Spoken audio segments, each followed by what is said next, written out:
ప్రస్తుత వాతావరణ పరిస్థితులను దృష్టిలో ఉంచుకొని రైతులు ఆరుతడి పంటల వైపు వెళ్లాలని జిల్లా కలెక్టర్ బి చంద్రశేఖర్ కోరారు. కొంతమంది రైతులు ఇదివరకే పత్తి, కంది వంటి పంటలు సాగు చేయడం జరిగిందని, అలాంటి పంటల్లో అంతర పంటలు వేసుకోవాలని, తద్వారా పంటల సాగు ఖర్చు తగ్గుతుందని తెలిపారు.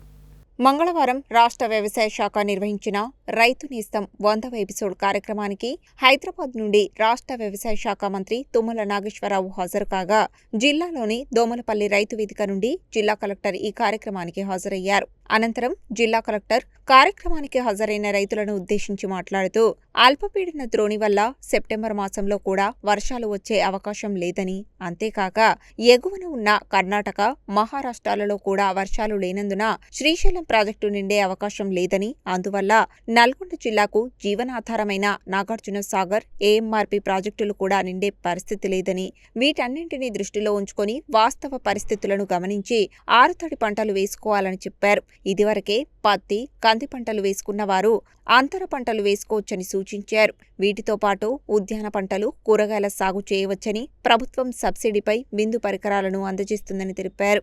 రైతులు ఆరుతడి పంటల కింద సబ్జా, కొర్రలు, సామలు వంటి పంటలను సాగు చేయాలని రాష్ట్ర ప్రభుత్వం మార్కెటింగ్ సదుపాయాలు కల్పించే ఏర్పాటు చేస్తుందని తెలిపారు. అంతకుముందు రాష్ట్ర వ్యవసాయ శాఖ మంత్రి తుమ్మల నాగేశ్వరరావు రైతు నేస్తం 100వ ఎపిసోడ్లో మాట్లాడుతూ, రైతు నేస్తం ద్వారా ఎప్పటికప్పుడు రైతులకు వాతావరణ పరిస్థితులు, సాగు పద్ధతులు, పంటలు, ఎరువులు, నూతన విషయాలన్నీ రైతుల ముందు ఉంచడం జరుగుతుందని, వ్యవసాయ శాస్త్రవేత్తలు, అధికారుల సూచనలు, ఆలోచనలు, అలాగే రైతుల అభిప్రాయాలను పంచుకునేందుకు రైతు వేదికలు సమన్వయ వేదికలుగా ఉన్నాయని, రైతు నేస్తం కార్యక్రమాన్ని రైతులు వినియోగించుకోవాలని కోరారు. ప్రస్తుత వాతావరణ పరిస్థితుల దృష్ట్యా బోర్డులు, ఎత్తిపోతల పథకాల కింద, అలాగే సాధారణ వ్యవసాయం ఎలా చేయాలో కూడా వ్యవసాయ అధికారులు, శాస్త్రవేత్తలు తెలియజేస్తారని చెప్పారు.